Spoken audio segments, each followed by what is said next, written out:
Recording. Oh, there. It actually does say. Okay. Hello and welcome to the Healthified Mother podcast. This is episode 4. My name is Corey and this is my lovely wife, Christy. Say hi, Christy. Hello. This episode, our 4th, is going to be a Q&A. We have a few questions gathered from our community. Thank you for those who have submitted questions.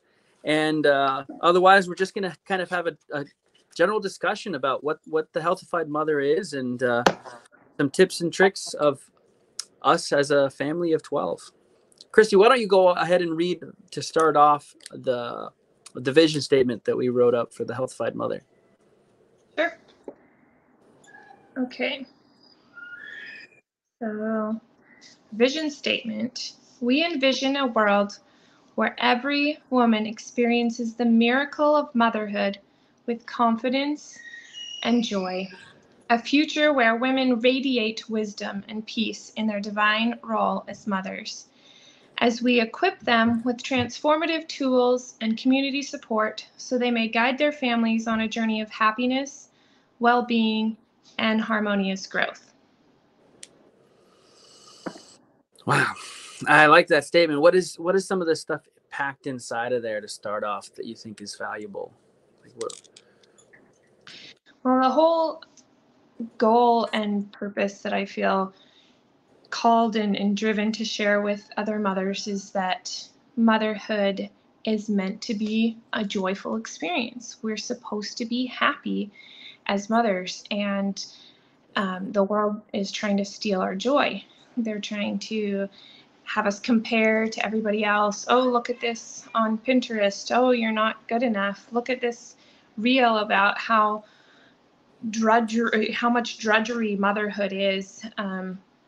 We just are bombarded with how difficult it is to be a mom, and then we're also at the same time we're bombarded with like, you should be lucky you're a mom because some women can't even be a mom, and just wait, they're going to be gone so soon. And so there's like all this guilt trip at the same time, like you should, like motherhood's so hard and it's so much work and it's such drudgery, and at the same time you should be grateful for it and not take it for granted, etc.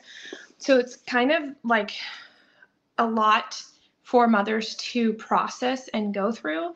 And so our vision is to help give tools to moms to help them find that joy and happiness and that balance between, yes, it's hard work, and yes, it can be joyful. And we don't have to have one or the other. It can be both difficult and rewarding. And the most difficult things in life are usually the most rewarding. So, yeah. Very well said. Very well said. And is also the mission statement, do you have that up too? Can you read that? Mm-hmm. Sure. So the mission statement. At the Healthified Mother, our purpose is to be a guiding light for women throughout the transformative journey of motherhood. Nurturing their mind, body, and spirit, we equip them with empowering tools to create fulfilling, feel-good experiences during pregnancy and parenting, guiding and blessing mothers to find happiness, fulfillment, and joy as they conceive, give birth, and raise children. We believe that children are a blessing and a gift from the Lord, and that they are best served by healthy and empowered mothers who know their divine potential.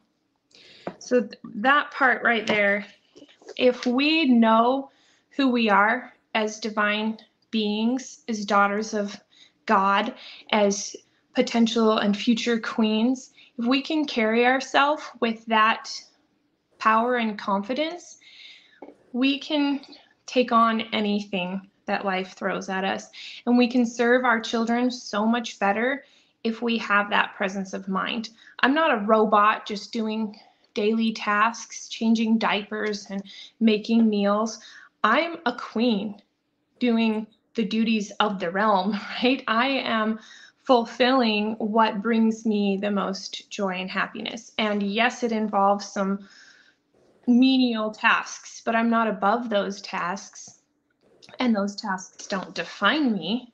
And I can find happiness and joy in connecting with my kids every single day. So that's our mission, and our purpose is to help moms find that so they can feel empowered, but also so they can just feel happy, so they can just enjoy life. And yeah, there's some drudgery, I guess, if you look at it that way, or there's just living life. What else are we going to do with it? Speaking of drudgery, how many poopy diapers have you changed in your tenure as a mother with 10 kids? I really don't know the answer to that. We'd have to calculate it. So probably in the newborn stage, I did calculate this. They go through about 12 diapers a day the first month. And then it tapers off to about 6 to 8. And then by the time they're like a year old, it's about 4 diapers a day. I have twins, so that's still 8 diapers a day. Anyway, it's a vast number of diapers. We could go back through and see how many boxes of diapers we've bought, but I know we buy at least 1 or 2 a month, and there's like 150 diapers. It was always 1 a month until we had twins. Right, right. And sometimes it was 1 every like 2 per 3 months, Yeah, and I don't think I've ever had a stage in my life where we're not changing diapers. Like, I don't think I've ever had like a kid that's potty trained and not had a baby yet. Maybe right before Luke was born, possibly. I don't know. No, I don't think so. I think right after he was born, I potty trained Eliza. So yeah, I think for the last 15 years, 14 and a half years, we've been going through a box of diapers every month. So, and then until the twins. So yeah, whatever that calculation is, 52 times 150 something times 14 and a half. I don't know. It's a lot.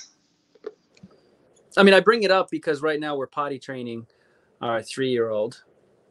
Tell the audience a little bit about that experience. So someone asked, what's the most difficult part of parenting that I've experienced in the last 6 months? And that is it, potty training. It's my least favorite part of being a mom. And I think it's just because you always have to be like on the alert. Like, get ready, run.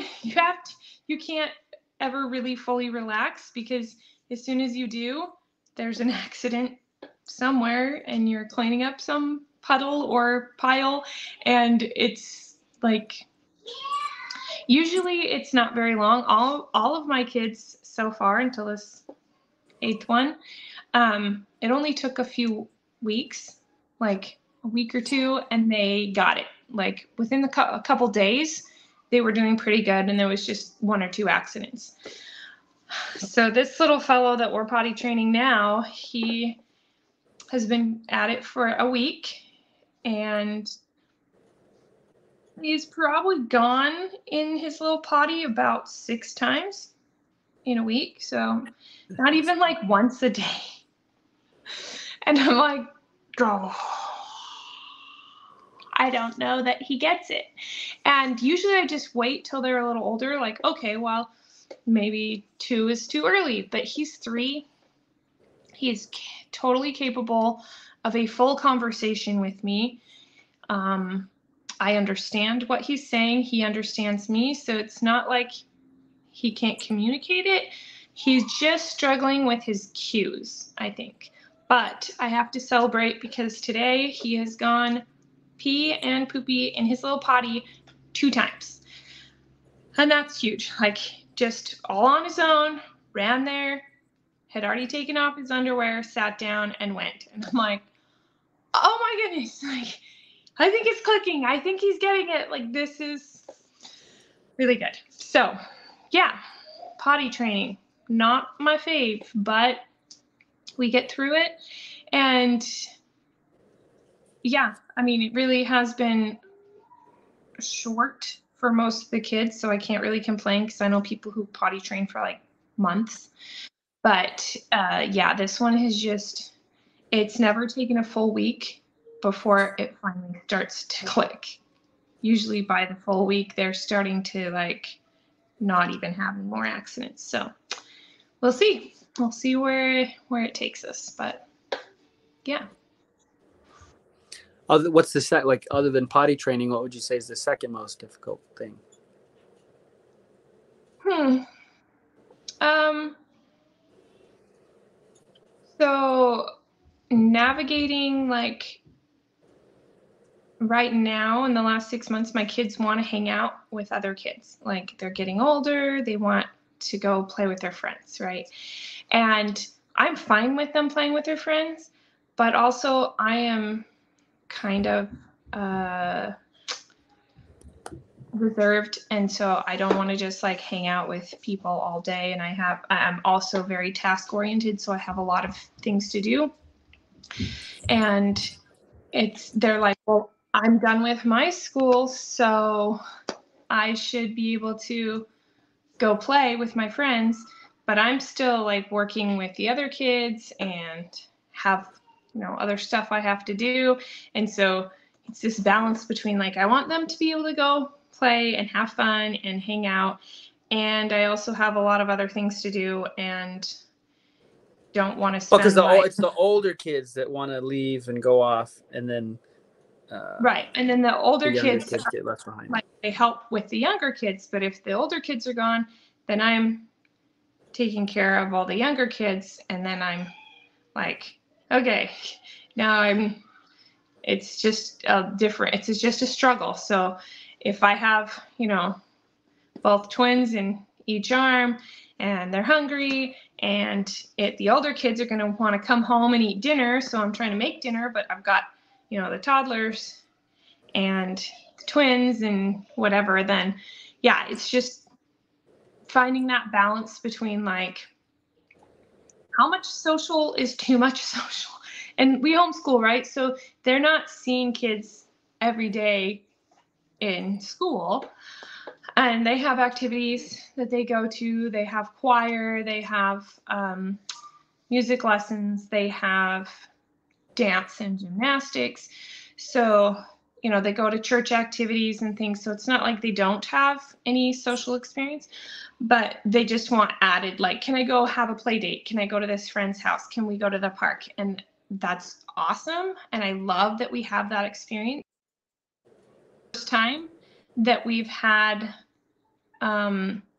friends that aren't cousins, right? Like, and that's, it's awesome to have cousins, right? I love that my kids have their cousins as friends, but you can't have a crush on your cousin, right? Like, there's just some things that it's good for them to have this experience, to have other people who aren't their cousins that are their friends. So I'm loving that. But just finding that balance between like, do they need to go hang out every day? Is once a week too little? Because once a week feels good to me, but they're like not satisfied with once a week, like 4, 5, 6 times a week, and I'm like, where's the balance? So I guess that's my second struggle right now. Okay, so let me read this here. What does your self-care look like daily as a mama of 10? Okay, good question. So I try to always put in the big things first. I don't know if you've ever seen that object lesson where you have a jar and you put in water, then you try and put in sand. It doesn't really fit. The water starts pouring over. Try and put in the rocks on top. There's no way you can fit everything in the jar. But if you start the other way, you put in the big rocks first, and then the pebbles, and then the sand, and then the water. Everything fits into the jar. And so I try to always remember that for me and for my life. So I try to do prayer, scriptures. I like to do a meditation. Oftentimes I swim. That's my time to think, to ponder. I just plod through the water, methodically doing my laps back and forth. And that gives me some exercise. I love the water, so that feels really good for me. It also helps with what's the word? Help circulate my lymph system, and then just allows me to breathe. And sometimes I use that as time to meditate and do my breath work, breathing exercises. So when it's too cold to swim, I walk, I run, I bike, I hike, I do some kind of movement. When I was in Alaska, obviously I didn't have a swimming pool in my backyard, so I would just exercise in my living room to a YouTube video, or in the olden days, a DVD. In the really old days, like back when I was in college, a VHS, Denise Austin. Yeah.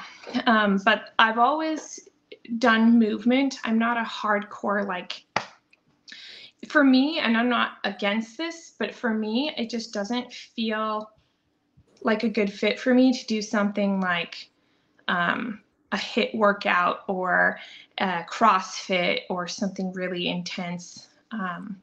I tried P90X and Rip 60 and Taibo and all those, back in the day, and I enjoyed them, but they just didn't feel right for me. So I like more calm movement, even if it can still be getting my heart rate up, but I just don't like a lot of I don't know, that tough guy kind of feel. This doesn't fit me. But movement of some sort, whether it's really super intense or just, walking, helps me to have a clear mind. And I get grumpy and frustrated and angry if I don't move. So right after I had the babies and I was kind of on bed rest for a little bit, it's like, oh, I'm getting stir crazy. I've got to move. And every time I'm stuck and can't do that, if I'm sick or something, I notice my mood and attitude's not so good. So for self-care, movement is huge. Prayer, scriptures, reading. I do a lot of reading, whether I'm listening to it while I drive or while I'm folding clothes, or I'm actually physically reading a book. That mental stimulation is really important to me, and it helps me to I just pick out little nuggets and oh, I'm going to try and apply that today. So I'll read parenting books or books on mindset or manifesting or finances or whatever. I don't read a lot of fiction, but when I do, it's going to be high quality, really good literary merit, because I'm not really into just roller coaster books that are just for fun. So those are the things I try to do every day for self-care. I don't take a bubble bath every day, although that is fun occasionally. I just try to get centered and present and grounded so that I can do what I need to do. And then I create. I do a lot of creativity, painting or crafting or sewing. I used to crochet a lot. When I was younger, I did cross stitch.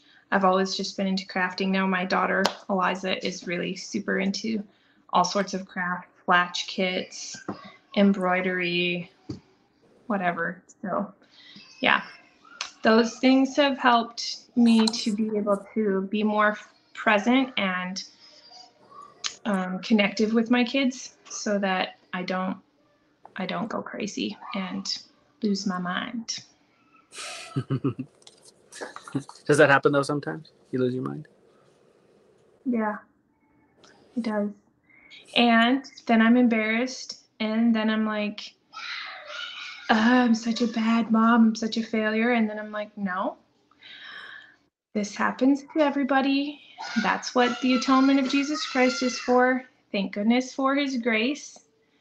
And I just try to forgive myself and move on. I have a statement that I read every morning, and part of that statement says that I'm a kind and caring mother, and that I help my kids physically, mentally, and emotionally, and that I cheerfully do my household duties. And reading that every day helps me get centered. So even if I had a bad day yesterday, okay, that's who I was yesterday. This is who I am today. Move forward. So yeah, I have my crazy moments. Crazy moments happening in the background there with her kids. Uh, what do you think? I know. What do you do when you have one kid who keeps on asking you for things to do, like there's nothing interesting anywhere? Mm-hmm. So I'll tell you what my mom used to do, then I'll tell you what I do. And it's similar. But when we ever asked mom, hey mom, I'm bored, what can I do? She always had some kind of chore to do. Go fold the socks. Go feed their reindeer. We literally had reindeer. We always had something to do. Go rake the yard, go shovel the driveway. There was no way we were going to go to mom with our boredom problem, because we were going to get a chore. So if we were bored, we knew not to go to mom. Dad was the same way. He was going to give us something to do. And it might even be worse, like, oh, good, you can help me file my paperwork or something like that. So we would go roller skate in the basement. We would get creative, we'd do an art project, we would go read, we would play outside, go sledding, go explore by the railroad tracks and the river. I know that sounds dangerous, but hey, I grew up in the 80s and 90s, so we really did In play rural by the Alaska. railroad tracks and the river. And we're still alive. And we just, yeah, we got creative. And so when my kids say, Mom, I'm bored, I will usually give them a chore to do. But if they've done their chores and they're still bored, I'm like, okay, well, let's do something creative. Have you read a book? Have you painted a picture? Have you drawn something? Let's build with Legos or blocks or, some kind of creative thing. Right now for the girls' activities at church, I guess the boys and the girls, they're doing a Pinewood Derby race, which I think is so cool because when I was a kid, girls never got to do that, and I was always so jealous of my brothers. So my girls get to race against their brother building Pinewood Derby cars, and I was so impressed to see my little 9-year-old with a little whittling tool, just whittling away at her Pinewood Derby car. She painted it all gold and shimmery. And so when they act like there's nothing fun or nothing they can do, they're so bored. Why don't you go cook? Why don't you go, play outside? Why don't, there's a lot of things, but I try to give them some creativity. And also, I feel like boredom is a good thing. When we were kids, our kids, like, we got bored as kids and we got creative. We did all sorts of cool things. We built tree forts and whatever. And I feel like nowadays, if kids get bored, their parents are like, here's a device. Go play on this device or go play a video game, or they just don't give them the opportunity to be bored, and that stifles their creativity. So I kind of like my kids to be bored because it helps them to be more creative. So you don't try and structure their time down to the minute of what they're doing? No way. Nope. I want them to have creative playtime where they are, so as a homeschooler, I focus a lot on giving them learning opportunities. My homeschool time is structured, but I also make sure they have plenty of time throughout the day to learn on their own. And I look back at people like Carl Linnaeus. So he's the guy that came up with the whole kingdoms and classification system. He named everything with a Latin name, and down to the species and genus and all of that, right? So had he not spent so much time in his father's garden asking questions, and then going out in the forest and looking at things, same with John J. Audubon, like there's a lot of these people that gave us so much of the information we know now, these scientists and explorers and what's the word I'm looking for? Naturalists, right? They helped us discover what we know about the earth. And that's because they were out watching little bugs crawl. They were watching little ants make a what is it called? Not a den. Mound? Not a farm. A mound. Yeah. Like they were watching how birds nest and the different habits and migration patterns of different birds and things. And so I want my kids to have time to do those things, to discover and learn things on their own. So if I structure every minute of the day, they don't get that time to be out there learning and discovering things themselves.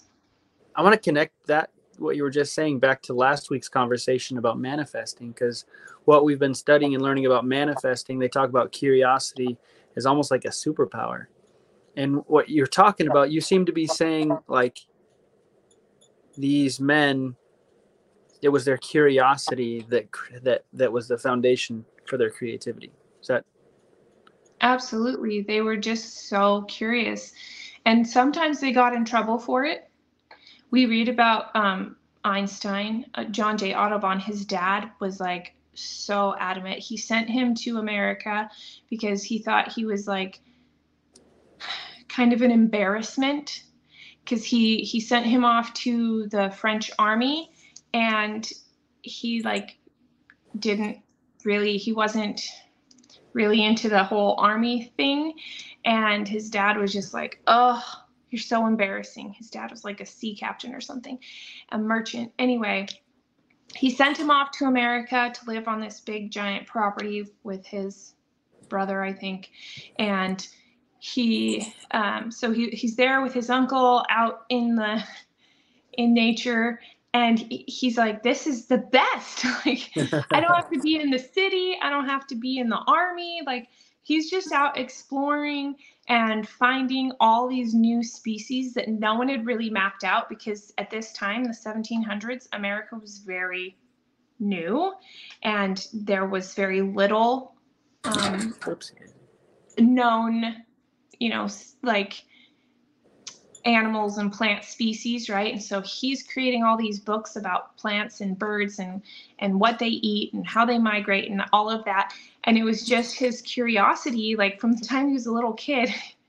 He brought this, like, he would trade, the kids at school would bring him stuff like dead birds, and he would trade things to them for his, like, hey, I really want your nice pen, or I really want, whatever. And he would trade them for like eggshells, dead birds. Like, so his desk and stuff at school was always super stinky, and he was always getting in trouble because his room smelled bad because he had all these like dead birds. But he would draw them and color them, and yeah, it was his curiosity that, for some, like his parents kind of thought it was like a problem, but the whole world thanks him for that, because now we have a lot more knowledge than we did. Same with Carl Linnaeus, he kind of got in trouble. But yeah, he tried all sorts of things besides, like, he wasn't just a scientist, he was actually a doctor, and I think he was like a pastor or like a Christian preacher. So a lot of different things he did in his life, but what he's most well known for and most remembered for was that curiosity and writing down and classifying all these plants and animals. And do you do anything specific to foster curiosity in the children?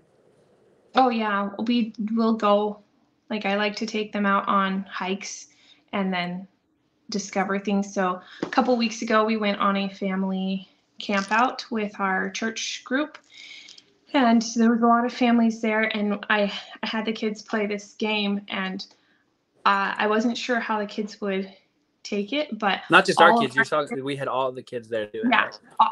I thought, well, our kids will probably like it because they've done similar stuff before, but I wasn't sure about all the other kids. But what I did was I gave them a list of illnesses. There were 4 different groups. They all had this list of illnesses, and then they had to go find as many plant species as they could to help cure those illnesses. And I had little cards that I had made up that had pictures of those plants. And then they could also use their phones and find, like, if they couldn't find that specific plant. For example, they were looking for lemon balm. If they couldn't find lemon balm, then they could Google, like, what's another plant that helps with mosquito bites or stomach aches or diarrhea or cramps or rashes or whatever, these different illnesses that I gave them. And the kids spent a whole hour out foraging around in the camp, discovering all these different plants. And they loved it. They loved the activity. In fact, some of them were like sad when I took the cards away because they were still like looking through the cards and like trying to study them. And they also had the opportunity to see a deer, a little fawn, and they found some pretty cool bugs, little beetles and different things. And so, yeah, I do like to give them opportunities to go be creative, and they seem to run with it and really enjoy it. Awesome.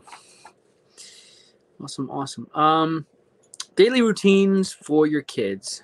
Anything you do each day to make life easier with 10 kids? Yeah. So we do have a daily routine.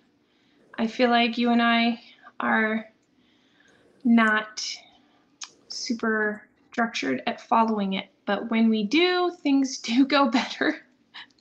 But yes, We're we have working on it. we're working on it, right?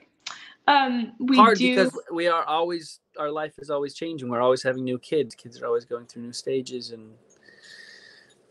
Right. but And I will say this, always a work in progress. But yeah, this is the first year that, and I'm turning 40 this year. In my mind, like in the past, I was always able to just keep track of everything that we had to do.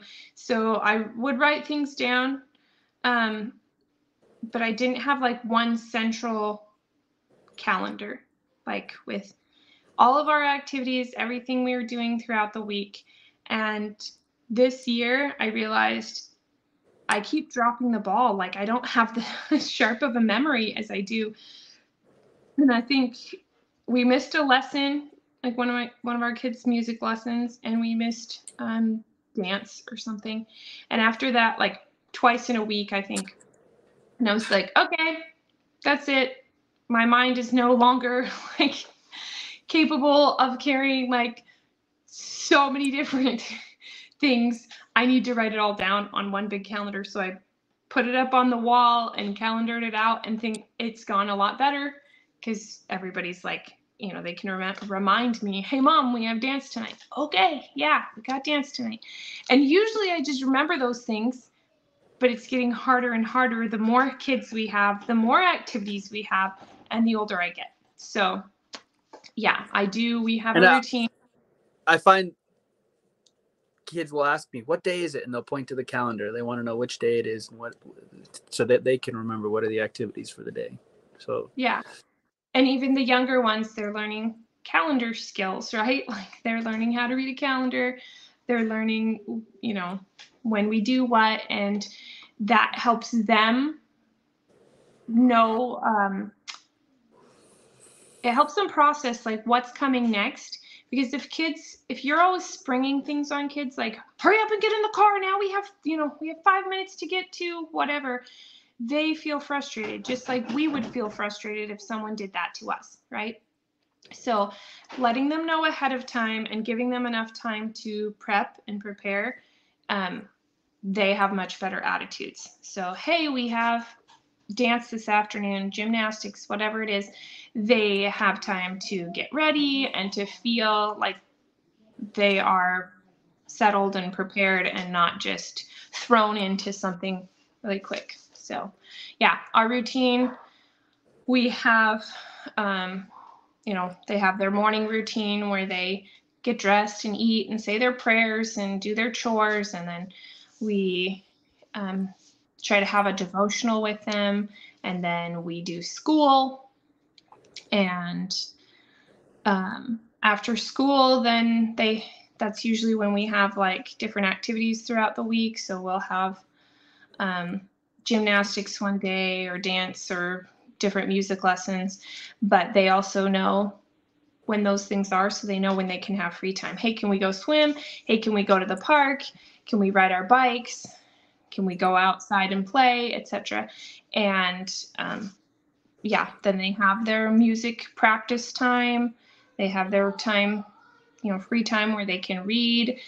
They sometimes watch movies, especially when we're doing stuff like filming a podcast, right? So they're like, are you guys going to film? So can we watch a movie? Yes, you can. Anyway, yeah, we do have a routine.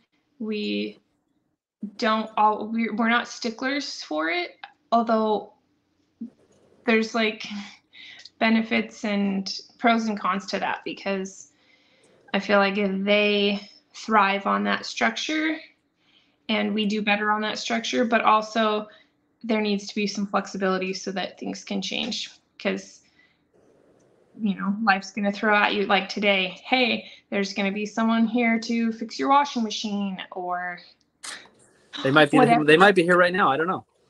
Yeah.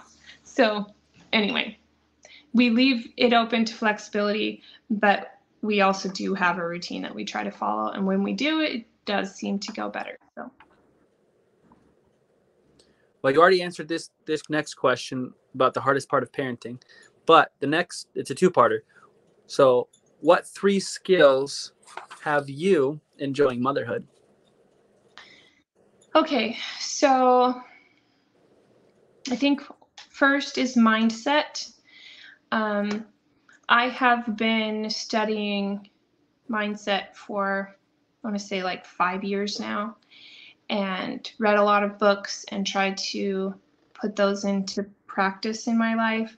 I do meditate.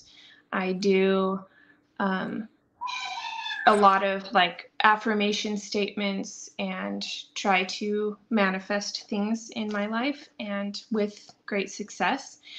And so that has really helped me to shift my mindset from like frustration and irritation to, okay, there's this problem here.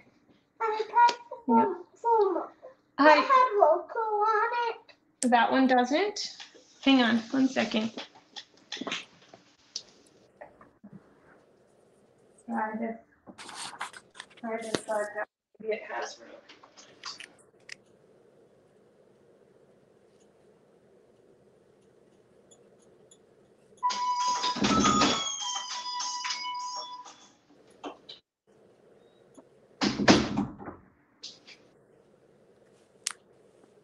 Okay, so there could be like everything falling apart and a big giant mess. Somebody broke a glass in the kitchen or whatever. And my normal, especially when there's a mess, is to just get really angry and frustrated. And I feel like for years I felt like I'm always cleaning up messes that I didn't make, and it's not fair. Like emotional messes, physical messes, like I'm always having to clean up messes that I didn't make. And so this mindset thing, and as I've tried to apply a different mindset, then I'm able to step back and say, it's okay. I didn't make the mess. and I may or may not be responsible for cleaning it up, but it needs to be cleaned up, and I'm just going to do it. And I try to do it with as much cheerfulness and happiness as I can muster, because it just makes it better. And then you don't feel as frustrated and irritated. And what I've noticed is that if I do allow the irritation and anger and frustration, I feel like I'm attracting more of that. So I have like 10 times more problems that day. But if I go about it with cheerfulness and like, okay, we're just going to clean that up, it's no big deal, then I have less problems that day. So yeah, I think it's super helpful. So the mindset would be the first one. And then second, parenting skills. I read a lot of parenting books and I try to apply those and try to be really connected with the kids, spend a lot of time with them, make sure that they feel heard and validated, that they understand my expectations, and that I understand what they need and what they're desiring.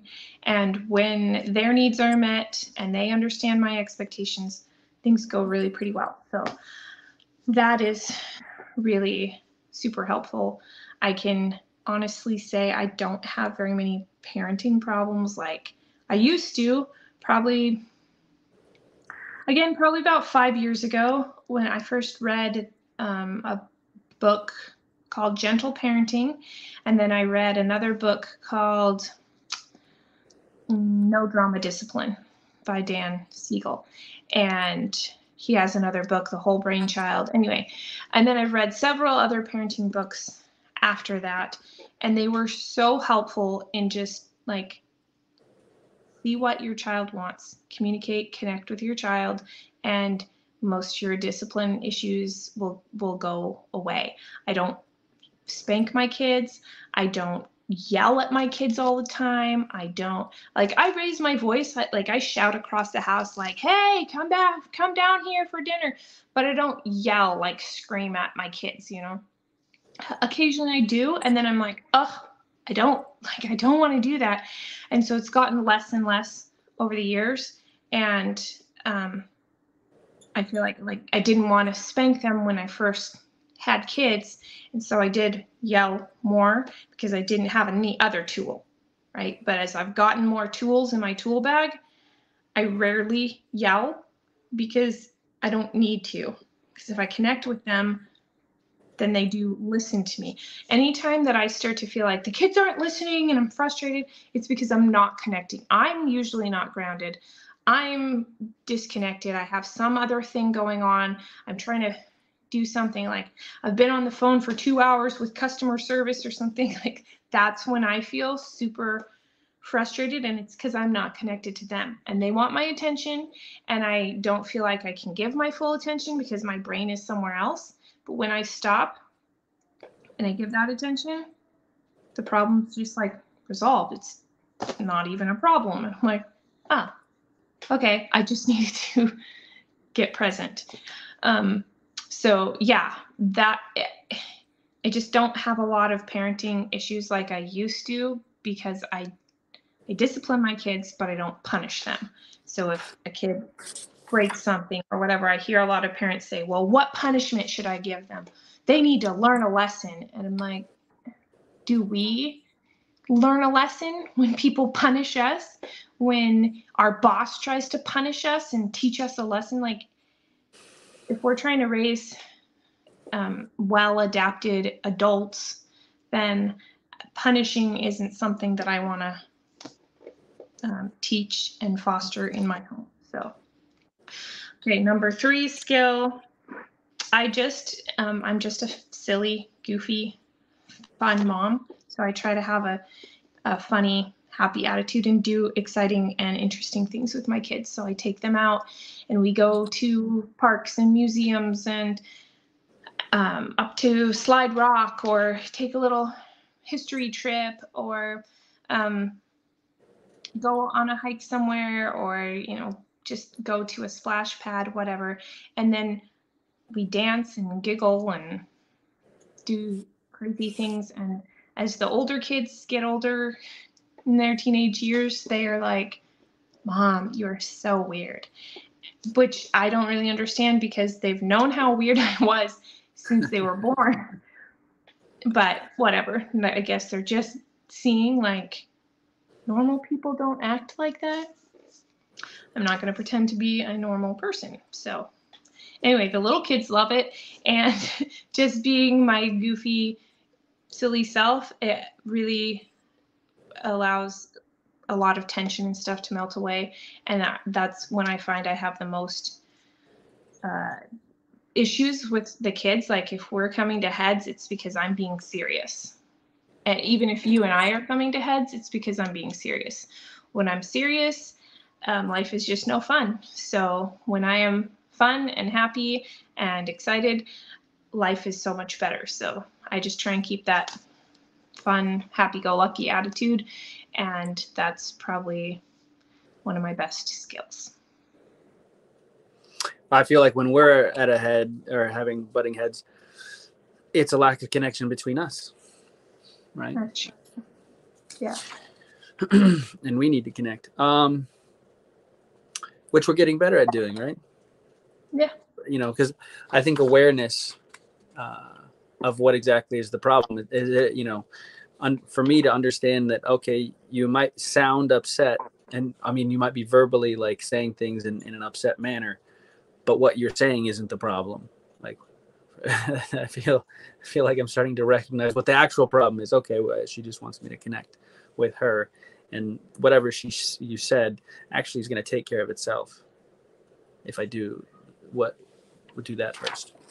Yeah, probably if you just give me a hug, resolves a lot of things. Like we connect, right? Like there's that connection, and my love language is physical touch, right? So, and I find that with the kids too. Some of them, that's their physical touch is their love language. So I can just, pull them on my lap and cuddle them for a few minutes, and they're like, all better. Just run off and play because they got that need met. That need for connection. Mm-hmm. Yeah. Well, okay. I'm not great at that skill of connecting. Working on it. There's two more questions. Why did you decide to homeschool your kids?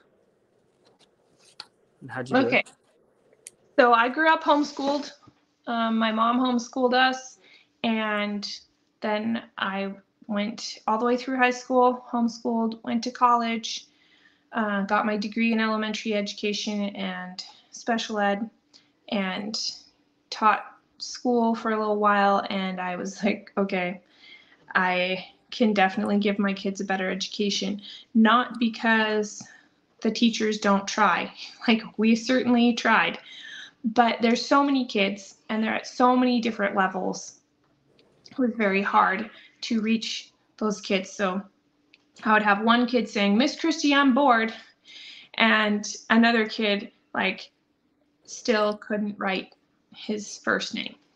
And this other kid is like at a second grade reading level and bored to death with the little worksheet that she has. And this other kid doesn't even have his name at the top of the worksheet. And it's been a half hour. And I'm going, hang on, just a second, like trying to find her some more stuff to do and trying to like not have him just down with his head, head on the desk. Oh, this is too hard, right? And when you have the ability to work one-on-one with your kids, what takes you 4 or 5 hours in a school setting takes you, 1 or 2 hours at home. So my preschooler does about 15 minutes of like book work a day, and then different activities and reading with me and stuff. And then my first grader is doing maybe an hour of schoolwork a day. And they don't need more than that because that's all they would really be getting if they were having that one-on-one time with a teacher at school, right? So most of their time in school is spent in transitions, is spent in, looking around at what everyone else is doing, going to library, recess, some And even when assembly. they're having learning time, how often are they actually paying attention and learning? Yeah, Right? how Just often teaching. are they actually engaged? Like, Yeah. how all eyes on me, okay? How much time are you spending as a teacher? Give me 5. All eyes on me. Mouth's quiet. Eyes, like it's so frustrating. But even if the So kid's looking at you, like, are they thinking about what you're saying? Are they engaged, or are they daydreaming? right. And so like, not to knock public schools, but I just knew for my kids, I don't want that. And also, again, I felt like it would stifle creativity, because just when, as a teacher, just when I would start to really get into like a super awesome science lesson or history or something, the bell rings and you're like, oh, well, sorry guys, we'll get back to that next week. Like, you just didn't have the time to, like, I want to keep going. The kids are all engaged. This is so exciting. Let's go for another hour and a half and keep studying about lizards or whatever thing had caught their attention, right? We had a science teacher come in one time. He brought all these like worms, like parasites, like tapeworms and different things in little jars. And the kids were so fascinated, and they just wanted to look at those things and study them. And it was like so cool. And the bell rang and he had to leave, and the kids were like, no, and he never came back. And it was so, like, so sad. So yeah, I just didn't want to stop that kind of learning. Like, I felt like then, at least for me, like in college and stuff, when that happened, I'd just forget about that fun, cool thing, and I wouldn't go study it later on my own. And I feel like the kids do that, and they just like, well, I just have to learn this to pass a test, and they don't really dive deep and learn it in depth like they could. So that's why I chose to homeschool, is so that my kids could really get the education that I wanted them to have. And then how I do it, so my philosophy on homeschooling is to teach my kids how to learn, and then to teach my kids to love to learn, and then they can figure out anything else on their own. Because I can't, even if I could open their head and pour all my knowledge inside, my knowledge will be obsolete and useless. Like my mom, she's like, I don't know why that I had to spend so many hours taking shorthand in high school when nobody uses it. She's like, it is useful for me. Sometimes I'll still use some of my shorthand when I'm trying to take notes really quick. But for the most part, like, no one uses it. You can talk text. There's so many things you can do. We don't need shorthand. So if she wasted her time teaching me shorthand, like, it would have been useless for me. And so I don't want to spend all this time teaching my kids things that are no longer, they're just no longer necessary for them to learn. And then I want them to have the skill to be able to learn whatever they do need to know. So that's what I try to focus on. So I definitely do, core subjects, math, reading, history, science, geography, writing. So I focus on those. And depending on the kid, between 15 minutes and 4 hours a day of learning time. And, even sometimes my high schooler does more than 4 hours a day, just depending on, like, if he has a paper to write or some kind of research to do or whatever. But for the most part, he can get his book work done in 4 hours max. Sometimes it's less, sometimes it's more. And I don't feel like any shame or guilt or worry about that. He passes in like the high 90s every time he does state testing. So I'm like, okay, he's obviously learning something. And even for my kids who don't have as high of skills or scores on the state testing, I'm like, they will. It's fine. They're struggling with this or that, but once it clicks for them, and once they really start to love it, it just excels. And that's usually, for my kids, it's usually between 9 and 11, somewhere in there. They just start to love reading and love doing school and love learning new things. And so it just takes off. You can't really stop them. Some of them before that, between about 6 and 9, do I have to do school? I don't like reading. I don't like math. I don't like whatever. But at some point, it's like it clicks for them, and they learn there's a whole new world open to me if I can just figure this out. And once they do, they love it. So that's how I homeschool. I mean, I guess I just spend time rotating through with kids. The older kids mostly do their own stuff, but they'll come to me for like sentence dictation or help with, math or diagramming a sentence or doing research for science or history or something. And with science and history, we do it as a like one-room schoolhouse.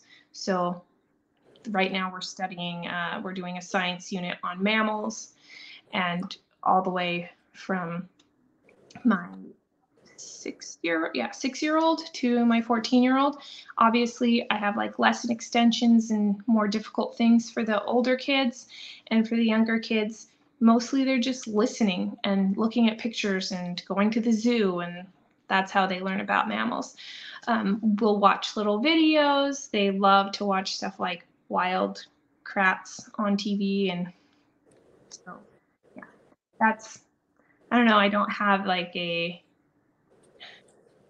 I use the Good and the Beautiful curriculum, and I kind of have a Charlotte Mason philosophy, but I also do a little bit of classical education, so I'm kind of pick and choose, but I'm not super strict about things, and I'm definitely not like an unschooler. I do have a routine.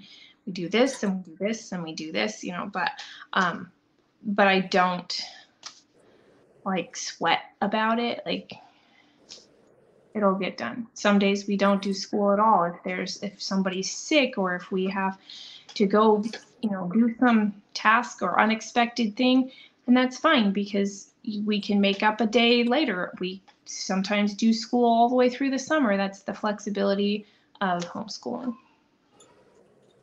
It was fascinating, obviously how we've done homeschooling has evolved. When we were in Alaska, we didn't have to do state testing. We opted out of it. And then here in our program that we do in Arizona, it requires state testing. And it was interesting because we utilized it to the degree of like, well, okay, let's try and take advantage. So our kids are being tested now, and we don't care about the results, but we use the results to say, is there a way that we could help our kids in their reading if their reading scores were low, right? Yeah, and I don't stress, like I try not to make a big deal of it for the kids, because I don't want them to be stressed out. When I did state testing, like no stress about testing or whatever. It's just like, just take your test, kids, and do your best. I would just freeze. Like when I had to take the SAT and the ACT, I would just freeze. And I scored so low because I would spend like half my time going, I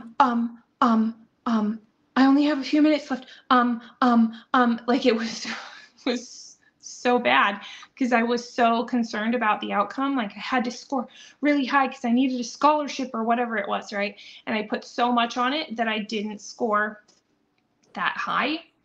And it was like, well, I mean, as a homeschooler, you didn't do very many tests, so your skill at taking tests wasn't very good. Right.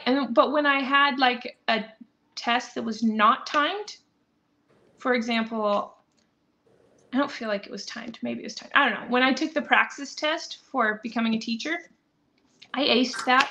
It's fine. No big deal. I scored really well on that. And I'm like, okay, well, how come I did so poorly on the ACT and SAT? At least in math, I did pretty good in English.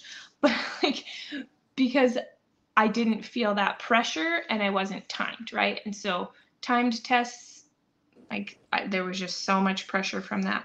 So with the kids, I'm just like, don't worry about it. Do your best.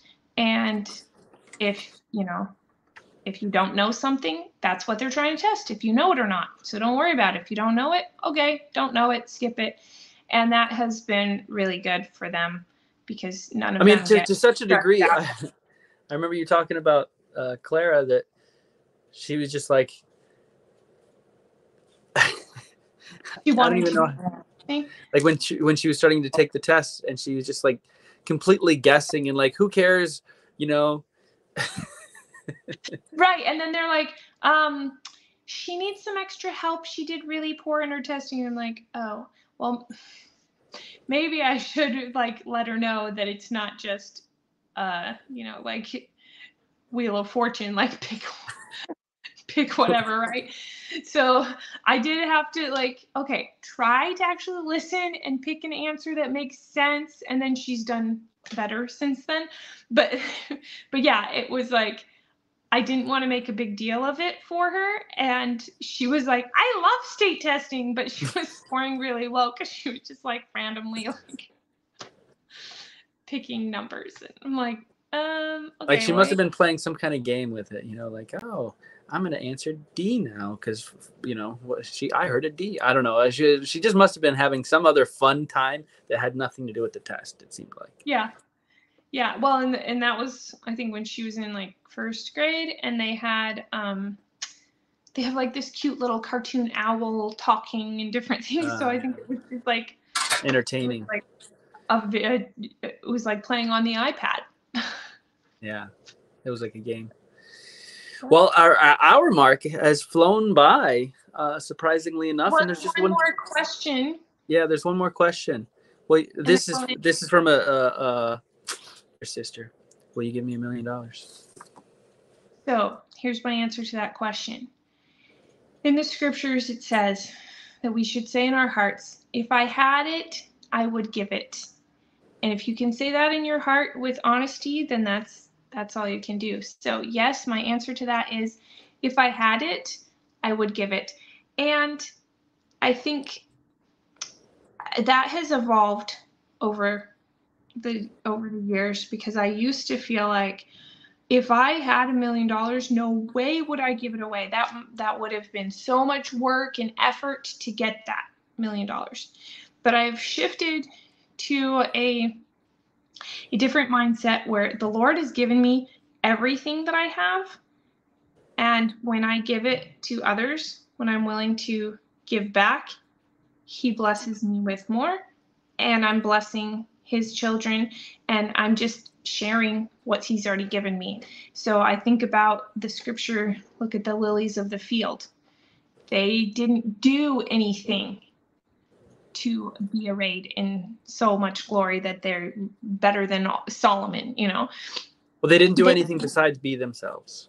They just existed, and they were themselves, and God cares about them. He cares about the sparrow. He cares about us, and He's willing to give us all that He has if we're willing to receive it. And so it used to be like this, no, it's mine. I worked hard for it. And now I'm like, actually, God gave it to me. It's not mine. I'm a steward over it, and I can take good care of it, and I can share it with others. But what good does it do just sitting in my bank account? It's meant to be used. It's meant to bless other people's lives. And if I just hold things in my bank account so I have some sense of security all the time, and I'm not even enjoying any of what God has given me, I'm not able to receive more of an increase, right? Because nature abhors a vacuum. So if my bank account is full, then there's nothing to rush in and fill that empty space, because there is no empty space. So giving some away creates that vacuum, creates a way for God to give me more, right? So I try to look at my money as a stream continually flowing, and I could dam it up and try and keep it, and it's all mine, but it's so much better to just let it keep going, and I can enjoy what I have upstream, and other people can enjoy what they have downstream for miles and miles, and we can all share the same river. And that has really blessed me. So my answer is yes. If I had I would give. I do not have $1 million, but if I had it, I would give it. And when I do, because I believe I will at some point, I will give. All right. Well, that's all our questions for today. So thank you for everyone who submitted a question. Do you have any last comments here before we end our podcast? Just go have fun, Mom. Enjoy motherhood. Recognize it's a shorter time in your life than you think it is, and someday we will miss it. We will look back on fondness with, oh, it was such a delight to nurse my baby. It was so fun to have that little newborn and to change those diapers and get them dressed in their little clothes and all of that. And right now it might feel like that's all I do. It's so much work. But at some point you will look back on fondness. And so might as well look on it now with fondness and enjoy it. So go enjoy life, moms. All right. With that, thank you. This ends our 4th episode of the Healthified Mother podcast. Thanks for watching. Bye-bye.